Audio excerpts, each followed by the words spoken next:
Convertimos tu trading en una experiencia gourmet. IG, obsesionados con darte la mejor atención al cliente. Pon a tope tu trading con IG.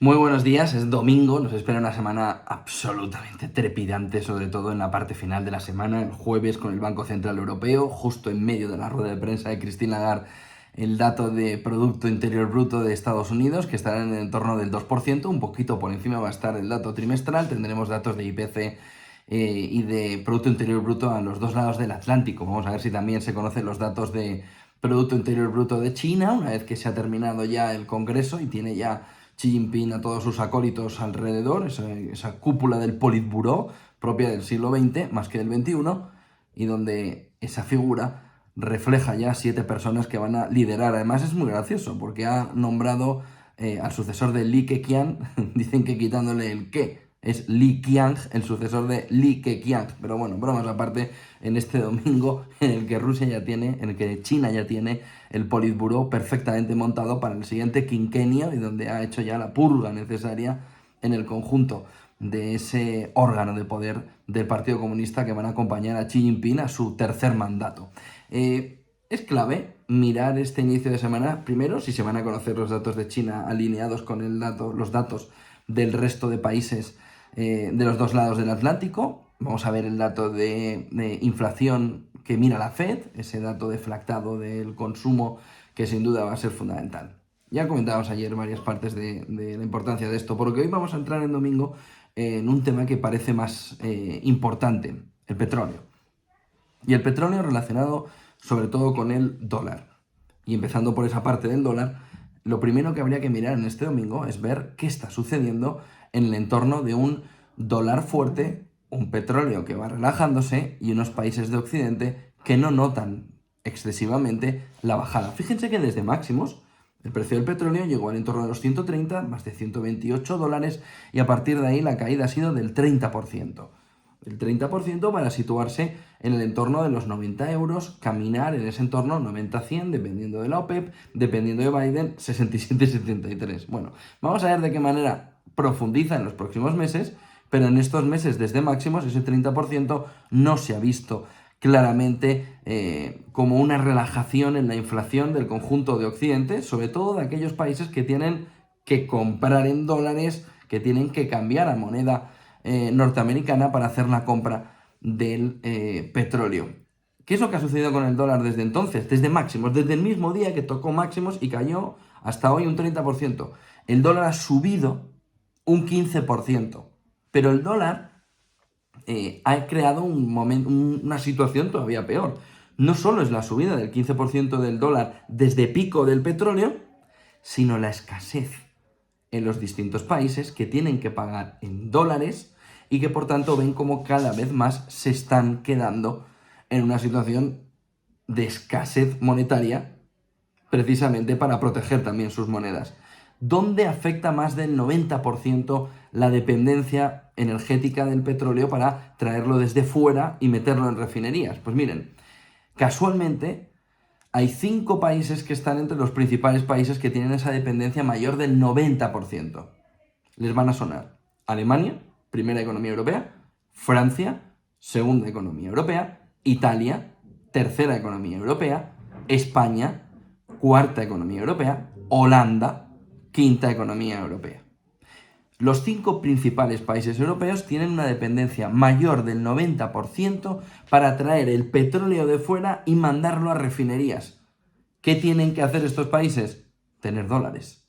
Y gracias a tener dólares, hacer el proceso de compra, que eso sí, les está perjudicando a la hora de tener que comprar. Con lo que, ¿qué están haciendo? Sacar de reservas en determinados periodos pico, pero que empieza a no haber. De tal manera que tienen que volver a acudir al mercado en cada bajada del dólar, competir entre ellos, y eso vuelve a hacer subir el precio del dólar. Vamos, una ratonera económica. De tal manera que el dólar se está convirtiendo en esa asfixia de Occidente, provocado sobre todo porque tiene que comprar todo en dólares. Y ustedes se preguntarán, oye, ¿por qué no los compran en euros y acabamos antes? porque no es la moneda fuerte ahora mismo en la compra de petróleo y porque gran parte del cargamento que se compra a Estados Unidos o se compra a través de Estados Unidos.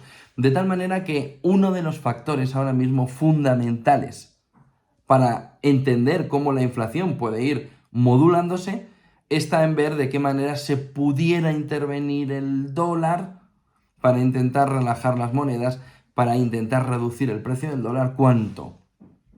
Se está intentando ver si la opción fuera un 30%. De tal manera que esa subida del 15% desde máximos se redujera de manera agresiva en el próximo año, 12 meses al menos, pero difícilmente se pudiera alcanzar a una disminución que en los pactos iniciales para reducir el precio del dólar en la década de los 80, se tardó 4 años en reducir un 30%, en depreciar un 30% al dólar. Miren, ligado al petróleo está el segundo factor fundamental de la mañana, que es cómo se van comportando esos barcos unknown que ven que quedan pocas semanas para que entren las sanciones contra el petróleo ruso y que tienen que sacar de manera agresiva precisamente el petróleo ruso.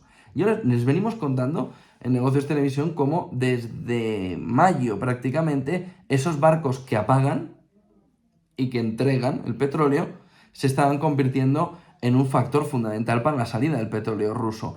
Lo que se empieza a ver ahora es cómo esos barcos, ese negocio, empieza a florecer todavía más para intentar captar gran parte de la salida de un petróleo ruso que lo va a tener muy difícil cuando las sanciones entren a partir de diciembre. La otra clave fundamental para que no suba o no se dispare el precio del petróleo está en ver cómo el resto de contrapartes socias de Rusia en la OPEP pueden recoger gran parte de los 6, 7, 8 millones de barriles diarios de petróleo para que no haya una escasez mayor. Piensen que si la OPEP, con la decisión de la última reunión, quería llevar el precio a $100 y tan solo reducía 2 millones de barriles diarios de petróleo, imagínense si tuvieran que reducir la mitad de la cantidad que está colocando en el mercado, por ejemplo, ahora mismo Rusia. Sería en el entorno de los 4 millones. Y aquí surge otra pregunta: ¿hasta qué punto la decisión de la OPEP no iba a anticiparse no a la caída de la demanda interna, sino a la pérdida de petróleo enviado por Rusia cuando entraran las sanciones? 2 millones. De tal manera que se va configurando la fotografía cerca de diciembre.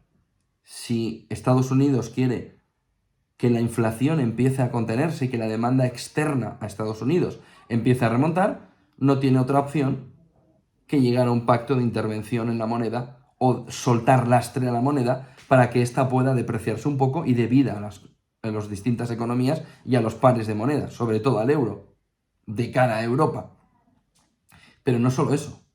Se empieza a ver la fotografía muy clara de cómo el tercer productor de petróleo, a partir de diciembre, puede meterle un empujón al precio del petróleo, querido o sin querer, que deje a las economías occidentales con la necesidad de hacer una intervención todavía mayor en el dólar para paliar en Occidente, quitando a Estados Unidos, el golpe de la subida del petróleo. Miren, la situación empieza a complicarse tanto, aunque no lo parezca en la calle, como que las familias están ya tirando en España y en gran parte de Europa de gran parte del crédito de sus tarjetas para llegar a fin de mes. Y este es la primera señal de alarma de que algo se está degradando en el entorno económico, aunque todavía solo tienen que salir a calles comerciales para ver de qué manera sigue habiendo un movimiento de tarjetas, de dinero, de bolsas, de tiendas importante. Pero se han frenado ya un 4% en España los préstamos mayores, y eso se refiere a viajes, electrodomésticos y coches. El revolving ha aumentado un 20% ahora mismo en los últimos datos del Banco de España. Y la única clave fundamental que contiene toda esta historia es el paro. Una tasa en el entorno del 12,5%, según los economistas, salvaría esta situación. Una tasa, un dique de contención en materia de desempleo que haría que se pudiera tirar de crédito, de préstamos, pero con una entrada todavía de dinero al bolsillo de los ciudadanos que le pudiera por lo menos aguantar la primera mitad del 2023. A partir de ahí, el debilitamiento económico podría ya no ser sostenible. El otro punto importante lo destaca aquí a nivel nacional, porque este sí que no es europeo ni global, lo destaca un informe del Banco de España que firma Ángel Talavera, en el que se da todo el detalle sobre de qué manera la productividad española, Ángel Gavilán, perdón, está diciendo Ángel Talavera, Ángel Gavilán, que es el director general de Economía y Estadística, decía, me suena algo raro en Ángel Talavera. Ángel Gavilán. Lo que dice Ángel Gavilán en un informe que les recomiendo, está en la web del Banco de España, es por qué España es el último en salir, en volver al Producto Interior Bruto anterior al coronavirus. Y dice, productividad. Es decir, el gráfico, que mañana se lo enseñaremos y desgranaremos en la pantalla, en Business Connection, con todo el detalle de ese informe, es espectacular. España tiene una línea más o menos plana, mientras la productividad alemana y norteamericana está así, y la española está así. ¿Por qué? Porque por mucho que se está haciendo en leyes concursales, en segunda oportunidad, España tiene un problema ahora mismo muy grande en el desarrollo de una productividad que le hace que cada vez que hay una crisis sufra más que el resto y tarde más en salir que el resto. ¿Por qué? Porque esa tasa de paro famosa que decimos que hace de dique de contención, ahora mismo, en la situación actual, que está en el 12,5, ¿dónde se está creando ese empleo? Se está creando en empleos no excesivamente cualificados y se está creando en sectores no excesivamente productivos. Se pueden imaginar de qué estoy hablando. Sobre todo construcción. De tal manera que no ha cambiado nada de la crisis de 2008 a la actual en materia de productividad prácticamente. La subida es prácticamente plana, pero plana. De tal manera que lo que ahora mismo están mirando los economistas es que si hay un empuje económico negativo muy potente, es precisamente España en la piedra de toque para ver hasta qué punto, por la ausencia de productividad en la economía española a un nivel necesario, ya no importante, sino estrictamente necesario para la economía, brutalmente necesario para la economía, y no se está haciendo así, sino que se está lanzando hacia un crecimiento de la economía como el que tuvimos antes de 2008. Oiga, usted crezca, que da lo mismo que el crecimiento no sea de calidad. Lo que queremos es burro grande, ande o no ande, pero no un planteamiento a futuro. Lo que dice este informe es, ojo, porque esa es la razón por la que estamos saliendo más tarde o recuperando de las últimas economías del mundo el Producto Interior Bruto que había antes del coronavirus, y ojo porque esa sería la razón fundamental que nos puede llevar a una crisis mucho más profunda y duradera que el resto de economías en Europa y en Occidente, por tener precisamente una productividad en el empleo donde el único objetivo del gobierno es subir salarios. Salario mínimo, subir salarios sin asociarle criterios de productividad. Al igual que vemos en las pensiones la necesidad de los criterios de sostenibilidad, para el conjunto de la economía es tan importante que la subida de salarios vaya empujado también por criterios que lo dinamicen en cuanto a productividad. Oiga, usted puede cobrar X más, pero ¿cuánto más va a aportar?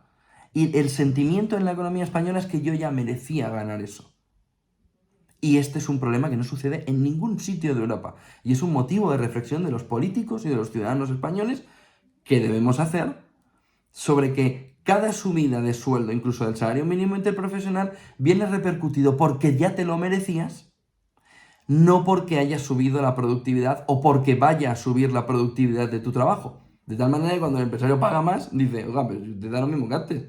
Dice, sí, pero es que ya me lo merecía. Y ahí hay una serpientilla en el discurso que hace un daño enorme. Porque es la clave fundamental de que la economía española no pueda generar de verdad un valor, un crecimiento y una riqueza país gracias a esa productividad asociada a salarios. Cuando comparamos el norte de Europa con sur de Europa en salarios, se nos olvida comparar también toda la parte de productividad. Ganan más, son más productivos, generan mucho más, aunque no nos guste escucharlo, en España.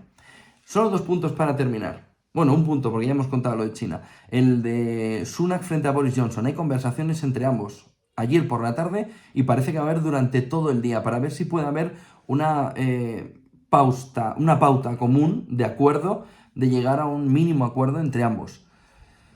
Si no, podría haber esa batalla a 3. Lo que se va a buscar es que haya simplemente que sea Penny Sunak. Penny es otra ministra que hubo también en el gobierno, para intentar ver de qué manera pueden ser una alternativa u otra y rebajar un poco el tono de un debate que si no se puede hacer bastante más extenso. El problema es que Boris Johnson no lo va a poner fácil porque ahora mismo gran parte del Partido Conservador opta porque precisamente vuelva él, Boris Johnson. Es domingo, nos queda una semana espectacular, trepidante, donde vamos a disfrutar de los datos macroeconómicos, donde vamos a ver esos datos macroeconómicos con lupa, vamos a analizarlos, vamos a ver cómo reflejan en el mercado, vamos a ver cómo impactan hacia arriba o hacia abajo, dependiendo de cómo se vayan comportando, y vamos a ver la decisión del Banco Central Europeo, que no va a ser baladí. No solo la decisión, sino toda la letra pequeña. Están buscando un tipo único, como decía Expansión esta semana, en lugar de tener tres más uno que esté por encima mandando un poco en toda la fotografía, tendrán que explicarlo y ya han encontrado el tipo único, han encontrado entre pasillos y despachos del Banco Central Europeo cuál es ya el tipo único o tienen que esperar un par de reuniones más para comunicarlo y ser más transparentes. Bueno, es domingo, toca descansar, nos espera una semana espectacular, además del tiempo no nos va a acompañar, vamos a ir allí casi como esquimales a Frankfurt a intentar sobrellevar un frío que también a la economía le está empezando a entrar. Winter is casi coming, diciéndolo a nuestra manera, a la española. Winter está ya prácticamente aquí al lado, los problemas están profundizándose, las economías están caminando a la recesión, lo vamos a ver esta semana, y sobre todo la presión económica, mientras aguante el empleo, fantástico. Como el empleo del mínimo recorte, vamos a tener una situación económica muy complicada, pero no toca hoy. Hoy es día ya de reposar, es domingo, de coger las últimas fuerzas para una semana que en los negocios va a ser muy, muy potente. Buen domingo, buen descanso, buen negocio y buen inicio de semana. Les esperamos mañana en Business Connection.